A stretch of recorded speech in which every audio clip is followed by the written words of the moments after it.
देता है, कोई 10 रुपये, कोई 2 रुपये, कोई 50 रुपये, कोई लाख रुपये। तो उसका धर्म यज्ञ, और ये ऊपर शेड बना रखा, पंखे ला रखे, मैट बिछा रखे, रजाई मंगा रखी, ये धर्म यज्ञ है। और दूसरी यज्ञ ध्यान, जब यहाँ आते हो तो मालिक याद आता है, ना तो संसार में भगवान नहीं याद आता शीघ्र सी। और तीसरी यज्ञ हवन की, यहाँ जोत जगह है परमात्मा की, अखंड हवन। हवन पुण्यात्माओं, जैसे अभी तक आपने देखा ये ऋषि लोग गेर का लकड़ क्यों कह के घर तक जा था, राजाओं ने पटा लिया करते, दुनिया ने उन्हें कह देते अच्छा हवन करो, वहां गेर के 2-3 धड़ी लकड़ी और ठोके जाते लोटे पर वर्गी के स्वाहा स्वाहो पाटो पकड़े। अब उसमें क्या था दोस्त, वो अच्छी बात है हवन करना, लेकिन वो तरीका प्रॉपर नहीं। न्यू कारण आंधा न्योतर 2 बुलावे, अगर आंधे का निमंत्रण दोगे 2 आवेंगे एक की बजाय। तो कहने का भाव ये था कि वो ऋषि लोगों को हम क्यों बुलाया करते, क्योंकि हम अनपढ़ थे, उन्होंने अपना फायदा उठाया कि केवल एक ब्राह्मण ही पढ़ने का अधिकारी है, तुम अपना धंधा पीटो, जिसका जिसा काम है। परमात्मा ने ये कहा कि देखो भगवान की भक्ति प्रत्येक व्यक्ति कर सकता है और प्रत्येक ही शिक्षित होना चाहिए, ये गलत कर रखा था इन्होंने। तो अब आप सारे शिक्षित हो गए। अब मालिक ने जो खेल खेला है, ये समय इंतजार किया है कि अब अपनी प्यारी आत्माओं को अपनी महिमा में अब बताऊंगा और सारे सबका समझ में आएगी। अब आप सभी शिक्षित हो गए और सभी को मंत्र, ये परमात्मा की वाणी याद होगी। छोटे छोटे बच्चा के पूरी आरती याद हो रही है भगवान की वाणी की। अब एक रुई, एक 1.5 ग्राम 2 ग्राम रुई लगेगी, एक जोत बना दे, खड़ी जोत लगा दी, उसमें घी डाल दिया जितने आपकी इच्छा है, एक कटोरा भर दे, सारे दिन जलाए। तो उसमें वो घी उसमें डाल दिया और हम अपना मंत्र वाणी सुबह नित्यनेम करें, दोपहर रमैनी करें, शाम में संध्या आरती करें, ये भगवान की वाणी भी हम बोलते रहते हैं। तो वो भी हवन हो रहा है। उस लकड़ियों वाले हवन की तुलना में ये हवन श्रेष्ठ है, क्योंकि इसमें आप एक 100 ग्राम रुई में 1 क्विंटल घी हवन कर सकते हो। उसमें उसकी जोत ने जलन नहीं दे, उसमें डालने जावे घी। 100 ग्राम जोत में 1 क्विंटल घी हवन कर सकते हो आप। और लकड़ियां में 1 क्विंटल घी हवन करने के लिए कम से कम भी 20 किलो तक कम से कम लकड़ी जला देते हो। तो उन लकड़ियों के जलने से कार्बन डाइऑक्साइड अधिक होती है। उस 2 धड़ी यानी 20 किलो लकड़ी समाप्त की जलने की तुलना में एक 100 ग्राम रुई की का प्रदूषण उससे कई हजार गुना कम होगा। तो हमने ये अपनाना है। तो हम अपना हवन डेली करें हैं।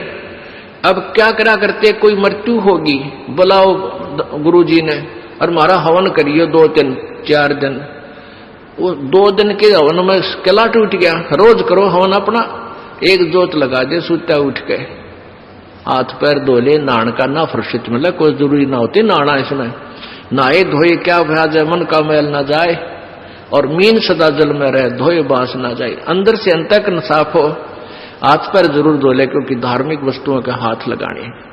और जोत लागे, अपना मंत्र करता रहे, काम करता रहे, अपनी आरती बोल ले, जा नित्यनेम भी कर ले, रोटी पोए जा, नित्यनेम चलता रहे। आजकल तो आधुनिक बहुत से उपकरण हो गए हैं, वैसे भी याद हो जाते हैं कुछ दिनों में। और नहीं बैठ कर अपनी किताब लेकर वह पढ़ ले। अब हवन हो गया तो हम अपना काम आप करेंगे। जब बात बनेगी, किसी के बच्चा हो जाता था तो उसने क्या कहा करते, 7 दिन तक तुम, जैसे पहले ज्योति तो सभी जलाते थे, तो क्या कहते थे, 7 दिन ज्योत नहीं जलानी तुमने, 13 दिन। वो तेरा गजब हुई हो, 13 दिन रोटी नहीं खाते या तुम और काम ना करते। और किसी की मृत्यु हो जाती है उसमें भी ऐसे कहा करते थे। जैसे जन्म होने पर तो वो जब तक वो छठ ना होती इतने कहा करते, मृत्यु के बाद कहते हैं 13 दिन तक आपने कोई धार्मिक क्रिया नहीं करनी। तेरा गजब हो। परमात्मा रोटी रोज खा रहे हो, किसी दिन भी ना छूटती, ठीक है, कोई प्रिय की मृत्यु हो जाती है, रो पीट के दोपहर तक ना खाओगा, शाम में खानी पड़ेगी, रो पीट के रोटी खानी पड़ेगी। तो ऐसे ही भक्ति परमात्मा का हवन ज्योति डेली आरती रोज करनी है, चाहे दुख हो चाहे सुख हो, ये परित्याग नहीं करना, ये भूल है हमारा। अब जो प्रसंग चल रहा है वही आते हैं फिर। अब पांचों यज्ञ आप कर रहे हो, एक यज्ञ धर्म की, दूसरी यज्ञ ध्यान, और तीसरी यज्ञ हवन की। यहां जितने भी जैसे पाठ चल रहे हैं, अगर 150 पाठ हैं तो 150 ज्योति जला दी जाएंगी और 3 दिन तक अखंड ये ज्योति जलेंगी। हवन हो रहा है। फिर जो अन्य भी कोई अपनी ज्योति जगवाने के लिए दान करते हैं, उनकी अलग से ज्योतियां जलाई जा रही हैं। वो दिन रात पूरे महीने चलती हैं, पूरे वर्ष चलती हैं। तो ये एक तीसरी यज्ञ हवन की, चौथी यज्ञ प्रणाम, और 5वीं यज्ञ ये तत्व ज्ञान की। इन 5 यज्ञों और ओम नाम के मंत्र की कमाई को हम इस ज्योति निरंजन के पास छोड़ देंगे। हम क्या करते रहे, हम पहले ओम नाम का जाप करते, ये 5 यज्ञ करते, उसका फल हम स्वर्ग, महास्वर्ग, ब्रह्मलोक में जाकर नष्ट कर देते, ये पुण्य। फिर पाप के लिए नरक में जाते, फिर 84 लाख योनियों में धक्के खाते। अब परमात्मा से हम की वाणी से हमें ज्ञान हो गया कि इस कमाई को हम वेस्ट नहीं करेंगे। हम यहाँ कोई मंत्री बनेंगे, ना हमने मुख्यमंत्री बन की हो सकता, ना प्रधानमंत्री, ना इंद्र की पदवी हमें नहीं चाहिए।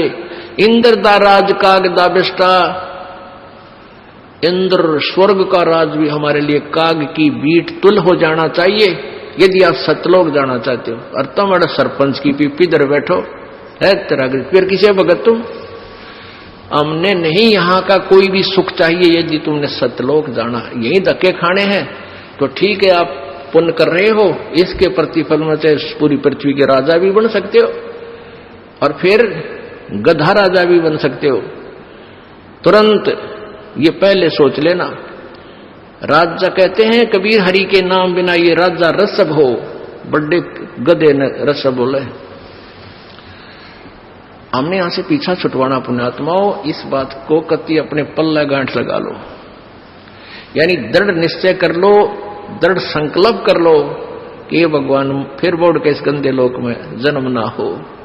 हृदय में एक ऐसा हेट बने और वहां की इसी उमंग बने, सतलोक जाने की। जैसे बालक बच्चे ने कह दे कि तेरे मामा का ब्याह है, माँ कहती है भाई चल वहां चलेंगे, तो कई दिन पहले कूदन लग जाएगा बच्चे, मामा का जाऊंगा, मामा का जाऊंगा। तो ऐसे ही हमने सतलोक जाने की उमंग भर जानी चाहिए। अगर आपके हृदय में यह पक्की दस जाती है कि वहां सतलोक है, वो सच्चा सुख सतल है, हमारा मूल स्थान वहां है, हमारे वहां पहले के कुछ साथी भी वहां रहे हैं जो हमारी की तरह बेवकूफ ना बने। तो गरीबदास साहिब जी ने कहा है, वाह वाह अमरपुर जाऊंगा, वाह वाह अमरपुर जाऊंगा, सतलोक जाऊंगा, दीन दयाल भक्ति दे मोको, अनहद वाणी गाऊंगा, वाह वाह अमरपुर जाऊंगा, वाह वाह अमरपुर जाऊंगा।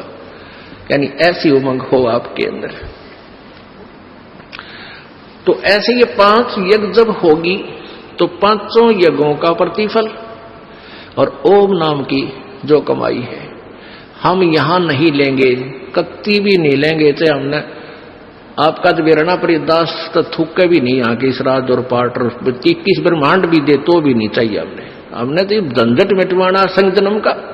4 मुक्ति जहां चंपी करती माया होरी दासी, और दास गरीब अभय पद पर से वो मिले राम अविनाशी।